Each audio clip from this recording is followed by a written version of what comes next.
16 student, लगभग 16 ऐसे छात्र हैं जिनकी मौत का आंकड़ा आ चुका है और न जाने कितने घायल हैं और कितने के अभी आंकड़ा आने बाकी हैं। कितना हमें मीडिया दिखा रही है, कितना नहीं दिखा पा रही है, कितना भी आंकड़ा हमारे सामने आया है नहीं आया है, बात उसकी नहीं है। 16 लोगों की बात नहीं है, बात अगर एक की भी है तो भी बहुत बड़ी बात है। उस माँ की माँ से पूछो ना कि उसके ऊपर क्या बीतती होगी, जिसका बच्चा, जिसने ये सोच के भेजा होगा 2 रोटी खिला के, नाश्ता करा के कि मेरा बेटा जा रहा है, आज पढ़ाई करने जा रहा है, कल कुछ अच्छा बनने की कोशिश में लगा हुआ है, अपनी ज़िंदगी बनाने की कोशिश में लगा हुआ है और कुछ अच्छा करके आएगा, कुछ अच्छा करेगा अपने ज़िंदगी में। उसके लिए वो एक स्ट्रगल कर रही है और कितने मुश्किल तरीके से अपने बच्चे को पाल रही है। उसके school fees, coaching fees, tuition fees, हर चीज़ों का अरेंजमेंट करके अपने बच्चे को पढ़ा रही है। कितनी बुरी स्थिति होती है जब इतना करने के बाद, कितना बुरा लगता है कि जब इतना स्ट्रगल करने के बाद अगर किसी का बेटा जल के मर जाता है, जब किसी का बेटा आग में वो हो जाता है। सुन के कितने रोंगटे खड़े हो जाते हैं कि कोई आके पड़ोसी बोल दिया, न्यूज़ पे देख लिया कि अरे मेरा बेटा तो, अरे मेरा बच्चा तो, मेरा भाई, मेरा जो भी रहता है, कोचिंग गया हुआ था और उस कोचिंग में ऐसे इस तरीके से आग लग गई और ऐसे बच्चे जल गए। बहुत बहुत बुरा लगता है। हम इसमें किसी की गलती नहीं कहेंगे कि कोचिंग वाले की गलती या फिर किसी की कोई जो घटना एक कहते होने वाली रहती है उसको कोई रोक नहीं सकता और जो हो गई उसकी वो चीज़ें तो नहीं कर सकते। बट ये है सतर्कता, अपने आप को सतर्क रख सकते हैं, सतर्क बन सकते हैं, सतर्कता रख सकते हैं कि फिर ऐसी दोबारा घटनाएं ना हो। लेकिन उन 16 बच्चों की जान जो चली गई, कितना निंदनीय है, कितना सुन के कितना अजीब सा लग रहा है कि उन माँ, उन परिवार पे, उन बाप पे, उन बहनों पे, उन भाइयों पे क्या बीत रही होगी, जिनके छोटे भाई होंगे, उसमें जिनके बड़े भाई होंगे, जिनका एक बच्चा होगा, जो सपने सजा के भेजते होंगे कि चलो हमारा बच्चा जा रहा है, आज क्लासेस कर रहा है, कल दिन कुछ अच्छा करके आएगा और सीख लेगा, पढ़ाई कर लेगा, तो कल दिन हमारा जो जीवन स्तर अभी जो है इससे अच्छा उठ जाएगा और कुछ अच्छा ही होगा। माँ बाप, भाई बहन सब यही सोच करके बच्चे को भेजते हैं और ऐसी घटना सुनने को आती है तो कितना रोंगटे खड़े हो जाते हैं। और आप लोग इस घटना से अछूते नहीं होंगे, सब लोगों को पता होगा लखनऊ की ये घटना। एक कोचिंग इंस्टीट्यूट में आग लग जाती है, जो शायद एनिमेशन की क्लासेस वगैरह कराते रहते हैं, एनिमेशन की ही क्लास रहती है और जो थोड़ी एज एवरेज एज के बच्चे रहते हैं, स्टूडेंट रहते हैं, वो तो कैसे भी कूद फांद के निकल जाते हैं, लेकिन जो कम एज के बच्चे थे वो बेचारे जल जाते हैं।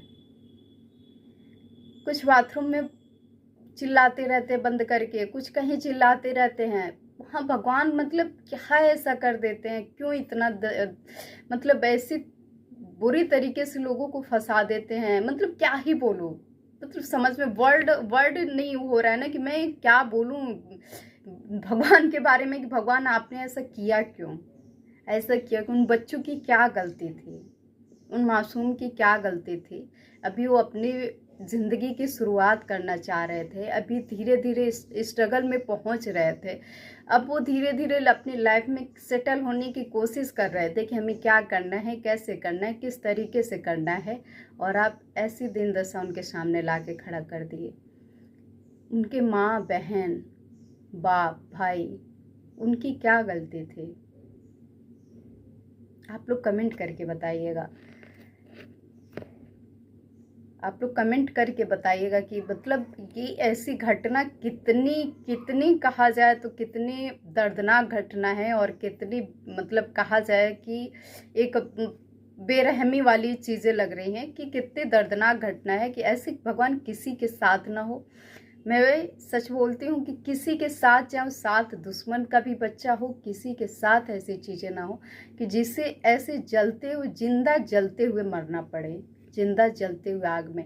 वो कैसी सिचुएशन बन रही, बच्चे चिल्ला पुकार रहे हैं, माँ बाप भाई बहन सबको चिल्ला रहे हैं, लेकिन कोई वहाँ बचा नहीं सकता, कोई कुछ नहीं कर सकता। क्या करें, मजबूरी आप लोग के सामने है। वो भी एसी फटने की वजह से। भाई एसी जो भी लगाते हैं थोड़ा रिपेयरिंग कराते रहिए अपने घर में, और अपनी चीज़ों को देखते रहिए क्या खराबी है। लाइट से चीज़ें, गैस से रिलेटेड चीज़ें जो भी हैं, कम से कम इस चीज़ों पे तो ध्यान देना ही चाहिए कि हर महीने 15 दिन पे, 2 महीने पे, 2 महीना नहीं तो 15 दिन, अरे 2 महीना नहीं 15 दिन, महीने दिन पे कम से कम रिपेयरिंग कराते रहें। उस चीज़ों को देखते रहें कि हाँ क्या सही है, क्या खराबी है, क्या नहीं है, क्या चेंज कराना, क्या नहीं कराना। कम से कम आपकी तो जान बच जाती है, जो बच्चे उसमें बैठे रहते हैं उनकी जान तो वो भी बच जाए। आप तो निकल जाते हो भाग के, लेकिन उनकी जान का वैल्यू नहीं है। उनकी जान चली जाती है इतनी आसानी से, आप काउंट करा के निकल जाते हो। आपके लिए क्या है, आप आज एक कोचिंग खड़ा किए हो, कल दूसरी कोचिंग खड़ा कर दोगे, परसों तीसरी कोचिंग खड़ा कर दोगे, आपको तो पैसा मिलना है। लेकिन उन बच्चों का कहाँ क्या हाल हो रहा होगा, उन बच्चों के फैमिली का क्या हाल हो रहा होगा, जो 2-2 रुपये, 4-4 रुपये, 10-10 रुपये जुटा करके आपको फीस ला करके जमा किए हैं, जिससे आप 2-4 कोचिंगें खड़ा कर रहे हो। तो हर कोचिंग वालों से रिक्वेस्ट है कि जब बारिश का समय आता है तो बेसमेंट में पानी घुसता है, ऐसे गर्म वाले मौसम आते हैं तो एसी फट जाती है, गैस लीकेज हो जाते हैं, कहीं कुछ हो जाते हैं, और जहाँ पे घूम फिर के आता है तो आम जनता ही मार खाती है, स्टूडेंट ही मार खाते हैं, स्टूडेंट की ही जान जाती है, आम जनता की ही जान जाती है। मालिक की तो कभी जाती ही नहीं है। जहाँ तक मुझे लगता है कि मालिक का तो इसमें कोई वही नहीं रहता है। कहीं 1-2% होंगे, मैं ये नहीं कह रही हूँ कि कोई जानबूझ के ऐसा कर रहा होगा या फिर जानबूझ के ऐसी घटनाएं होगी। कहीं 1-2% होगा ऐसा कि हाँ किसी के साथ, मालिक के साथ भी ऐसी घटना हो गई होगी, लेकिन बहुत कम रहता है, रेयर रहता है। आप लोग जानते भी होंगे, रेयर ऐसी घटना रहती है, बहुत ज़्यादा नहीं रहती है। तो बात वही है कि कम से कम आप लोग अपनी चीज़ों को, कृपया रिक्वेस्ट है, अगर हमारी वीडियो आप देख रहे हैं तो अपनी चीज़ों को सुधार के रखिए। बेसमेंट में क्लासेस बंद कराइए।